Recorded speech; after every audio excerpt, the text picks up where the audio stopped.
I never had the warmest relationship with my sister-in-law. Even back when my husband was alive, there was some pretty serious tension between us, and I never really knew the reason why. She just didn't seem very interested in talking with me, and for years I was fine accepting that and keeping my distance. However, when my husband passed away, things suddenly got much worse. It felt like it came completely out of nowhere, but she went from just ignoring and snubbing me to actively trying to start fights. She started getting more and more aggressive until I couldn't take it anymore.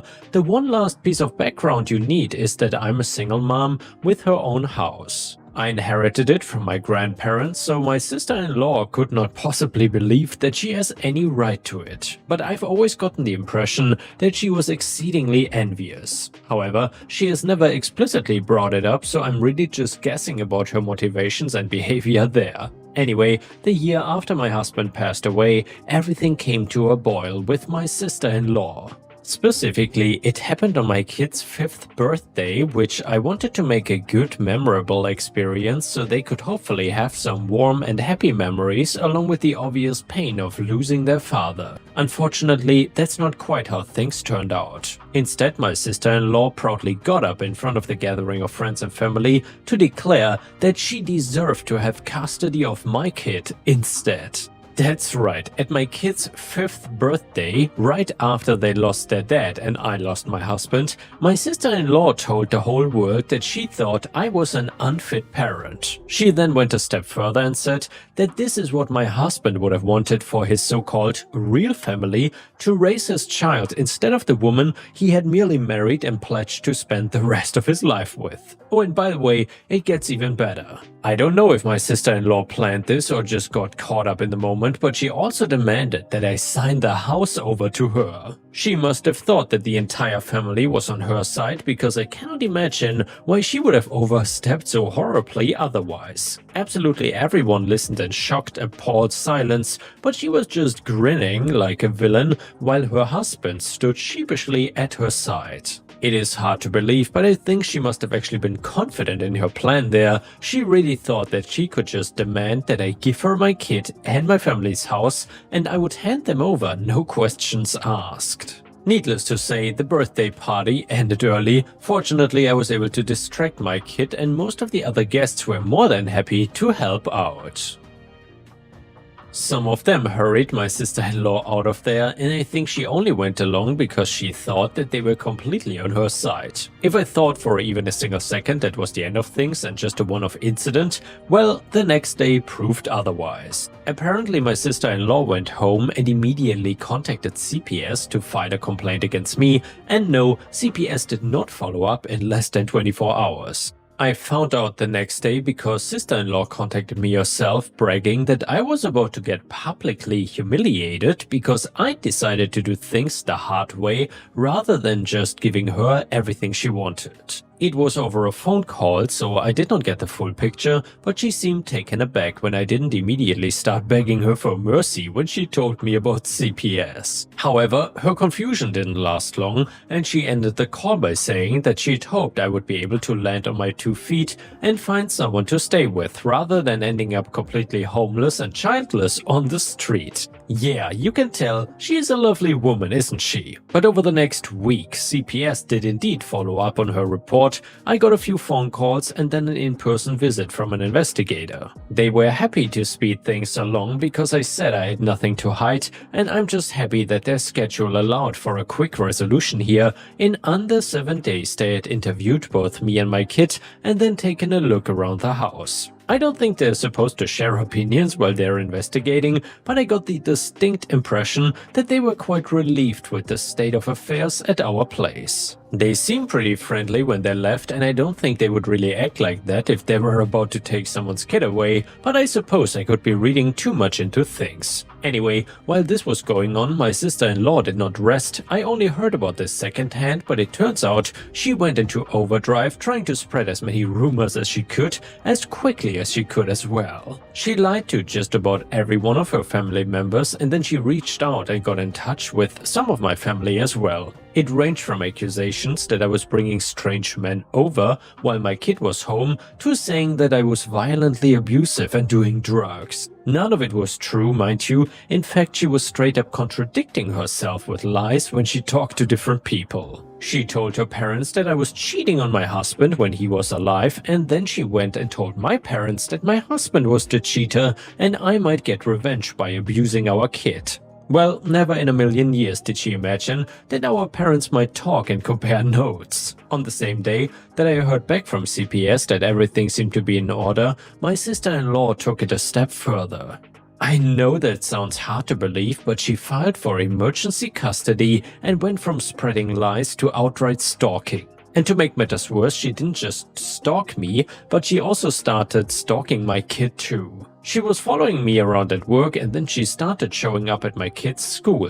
I honestly couldn't believe it, not at first at least. I had known she was an envious, bitter woman, but this was just so far beyond the pale that I couldn't even wrap my head around it, and I wasn't the only one. Just about every one of our family members was equally shocked, but we were all forced to face the facts, especially since I had proof. I guess sister-in-law must have been extremely overconfident and thought that I would just keep all this to myself out of shame, because she started texting me things like, "You should have listened when I warned you," and "Now I finally get what should have been mine all along." Oh, and by the way, she didn't just stop at stalking. She started calling my workplace too, trying to complain about me and get me fired. Fortunately for her, she didn't really understand what I did on a day-to-day basis or the fact that I didn't really interact with our customers, so when she complained that I'd been rude to her, my employer was just very confused. Once I explained the situation, which was extremely embarrassing, they quickly sided with me and blocked her number. Sister-in-law must have been getting pretty desperate, because then she decided to escalate even further. While I was at work and my kid was at school, she broke into our house. I'm not sure if she was looking for some sort of evidence or trying to prove that my house was unsafe, but either way, it did not work. The last straw had been long before that, but this is what finally drove me to do more than just report her to the police. I took some time off work so I could actively look into hiring a lawyer to see just what my options are. To my surprise, it was way easier than I thought. When I described the rough outline of the situation and mentioned how much evidence I had, every firm I called was very eager to have me come in for a consultation. In no time at all, I managed to narrow my options down to a few lawyers and then picked the one I thought was best. On their advice, I started to organize all my evidence and make sure there was much of a clear paper trail as possible. I made a timeline of all the harassment and my calls to the police, and then I also put my kid into therapy and documented that so there would be evidence of the emotional impact. At first I was a little worried about whether therapy would really help or if it would be too scary for them, but after just a couple sessions they started opening up to me a lot more, and now I knew that I should have signed them up much sooner. While organizing and going over everything with a fine-toothed comb, I found even more evidence that sister-in-law had been lurking around the house and even slipped in through the windows a couple times. Fortunately, when I brought that evidence to the police, they immediately agreed that a restraining order was reasonable.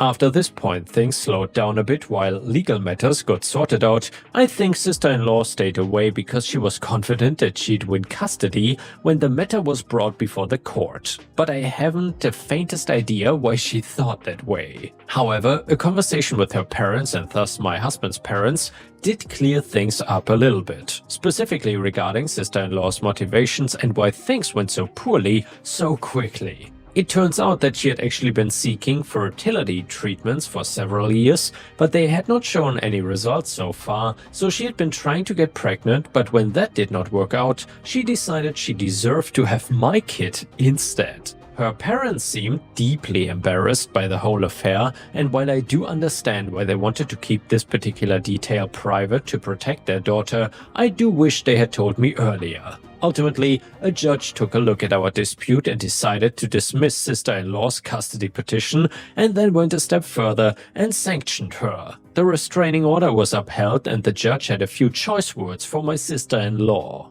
Up until this point, I hadn't mentioned much about sister-in-law's husband, but that is mainly because he kind of just went along with whatever my sister-in-law was doing. He had no backbone whatsoever, just nodding along and agreeing when she publicly berated him for not supporting her loudly enough. I bring him up now because this is the point where he finally had enough and took a stand for himself, even if it was as small as privately apologizing to me for the way his wife had been acting. He said that she understood what she did was wrong, and while I didn't really believe him, I suspect that he believed it, or at least wanted to believe it so much that he wouldn't accept anything else. During the trial, I couldn't have been prouder of my kid. I knew it must have been nerve-wracking for them to testify and talk in front of strangers, but they were troopers and told the judge all about the scary aunt. I was heartbroken when I finally realized that the stalking had been even worse than I thought. My kid had actually kept some of the incident secret after my sister-in-law threatened him, saying that they would never see me again if they talked. Sister-in-law was ordered to undergo a psychiatric evaluation, which is when everyone was surprised to learn that she was actually struggling with several untreated mental health conditions. Well, I should say that some people were surprised, but I had my suspicions as things had spun more and more out of control. Following that, she was ordered to either attend psychiatric treatment or face serious jail time. I'm not sure if she decided all on her own or if her husband finally managed to convince her that she was in the wrong, but sister-in-law wisely chose to get treated. In the aftermath, the entire family apologized to me, even the ones that were supporting me the entire time. They felt that they hadn't done enough to nip the problem in the bud, and to a certain extent I do agree with them. Sister-in-law had clearly been enabled for quite a while in order to reach this point, but I'm just glad that things worked out in the end. I think we are all much better at communications as a result of this debacle, so all's well that ends well. And the next one is another crazy sister-in-law story. It is titled, "Am I the a-hole for losing my temper at sister-in-law after she ruined the meal I made?" My sister-in-law, Ashley, 31 female, is, for lack of a nicer word, obnoxious. She constantly does whatever she wants even when you ask her not to, and she thinks she's right above everyone else even when she is dead wrong. And she's just got this very stereotypical babysitter attitude where she acts like she can do whatever she wants and nobody is allowed to be mad at her because she is the baby. And yes, that's something she regularly says. My husband says that she's the youngest of their family, so her acting that way is normal. But I pointed out that I'm the youngest of my family and I've never acted that way. I don't like sister-in-law, but I've been polite and kept a peaceful relationship for my husband's sake until today. Today was the first time since 2019 that my husband or I have been able to see our small friend group in person. We all got our shots 2 months ago and decided to meet up finally for dinner. I cooked while our friends either pitched in ingredients, made appetizers or brought wine. I made pasta ravioli by hand, which was hard. I made enough for me, hubby and our friends, but after they arrived and we all caught up while was finishing the food, sister-in-law showed up. She let herself in and greeted everyone happily. They know her and said hi, but I suddenly asked hubby what she was doing here. It turns out he had mentioned that the gathering to her, and he guessed that she assumed she was invited. I told him to tell her to leave because she cannot just invite herself like this. He said that would be humiliating for her and asked if she could stay. I was annoyed but agreed. Things were fine at the start. I had a few sips of wine to relax and was about to plate everyone's food at the kitchen island and bring it to them, but forgot Parmesan, so went to get it. I heard sister-in-law say that she would help bring the food to the table, and I said no thanks and to stay seated. My back was to her and she said something that I missed because of the loud clang of a pot hitting the floor. I heard everyone gasp and I closed my eyes. I knew what happened but didn't want to look. When I did, I just started crying. Hours of work splattered on the floor. Sister-in-law said it was okay, it was just some pasta and I'll buy more. I lost it. I called her a stupid bitch that ruined the entire dinner because she refused to listen.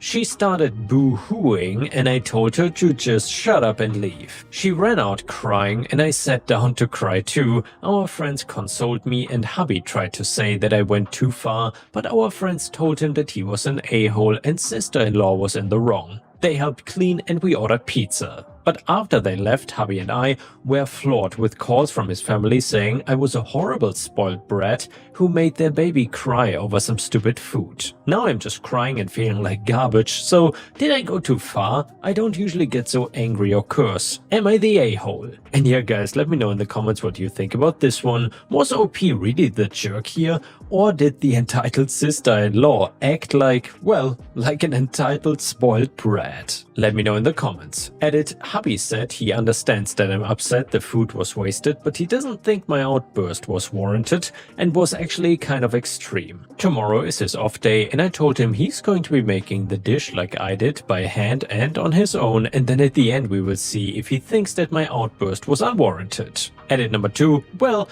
hubby made pasta for the first time today and it went much like I'd anticipated. He was all confidence and it'll be easy during the first 30 minutes. But towards the end of the first hour that disappeared as the burn in his arms really set in from making enough dough for almost 60 ravioli. I did not lift a finger to help him knead since I didn't get any help when I did it.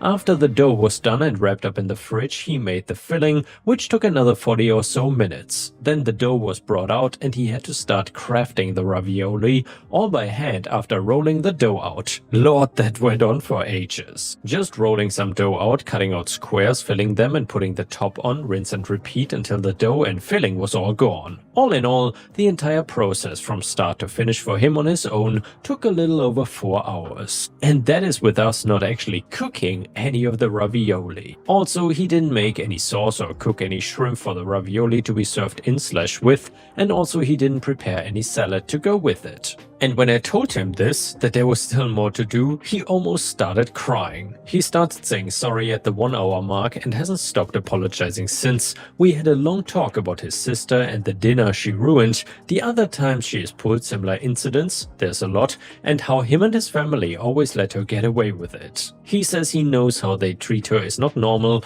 and he doesn't like it but was raised to just go with the flow regarding Ashley. But he said he's gonna call her and tell her that we need some space from her for now. Update to the story, hubby just got a message from his cousin of Ashley laughing and bragging about intentionally spilling the pasta to teach me a lesson for being such a snobby bitch. A handful of all of you thought that she did it on purpose, but I didn't actually think that she did until hearing her admit to it. I've never seen my husband this pissed off before. I don't know what's gonna happen now. Update, hey everyone. So much has happened since the pasta fiasco that I'd honestly completely forgotten about this account until this morning. When I logged on I saw I had a bunch of requests for an update, so here I am. I was gonna post this in an edit on my original post, but it ended up being way too long. Someone said I should post it in the comments, but they are locked, so I decided to make my own post. So anyway, a lot has happened since then. I will try to remember all of it, but be warned, I'm just gonna put down everything as I remember. It's been like 4 months, so I may not do it perfectly. Here it goes. So my sister-in-law bragged to her and hubby's cousin, Brenda, that she ruined the dinner on purpose. Hubby then went to confront his family, and sister-in-law denied everything until hubby played the recording. Then hubby banned my sister-in-law from our house until she apologized to me sincerely and reimbursed us for all the wasted food. Sister-in-law went ballistic, sobbing and throwing a massive tantrum until mother-in-law tried calming her down and scolding hubby for choosing some floozy over your blood family. Hubby apparently flipped and called out his family on their weird babying of sister-in-law, saying they'd made her into a spoiled monster. This just started a huge screaming match between all of them before hubby said he wasn't speaking to them for the foreseeable future before storming out. That is when he called me and told me to block all of his family, and before I could hang up, I started getting tons of calls/texts from all of them just saying the most hateful stuff to me. All of my socials, from my personal Insta to my work email, were bombarded with hate until I managed to block all of them, but it took weeks for them to all stop. The only people in hubby's family who were not harassing us were his paternal grandparents, his maternal grandma, a few of his cousins on both sides, and his paternal aunts and uncles. Actually, I think all of the hate was from his maternal side, though not all of them. After blocking them, all things were peaceful until a few weeks later our friend's, Kelly's car was vandalized real bad when she stayed at our house for the weekend. I'm talking the sides were keyed, all the tires were slashed, the windows were spray painted, and they even tore off the tag and shoved it down into the driver's side door where the window slides down. We checked the doorbell camera and it was sister-in-law and brother-in-law. It seems they mistook Kelly's car for mine. I lent my car to my mom since hers needed new tires and I could use hubby if needed, since both Kelly and my car are black. Needless to say, we called the cops and Kelly pressed charges on both of them. Thankfully though, with the video evidence, she said she was able to make a no-fault claim against Ashley, who had insurance, and Kelly got her repairs paid for, though barely. Sister and brother-in-law getting arrested caused a huge rift in hubby family between those who think it was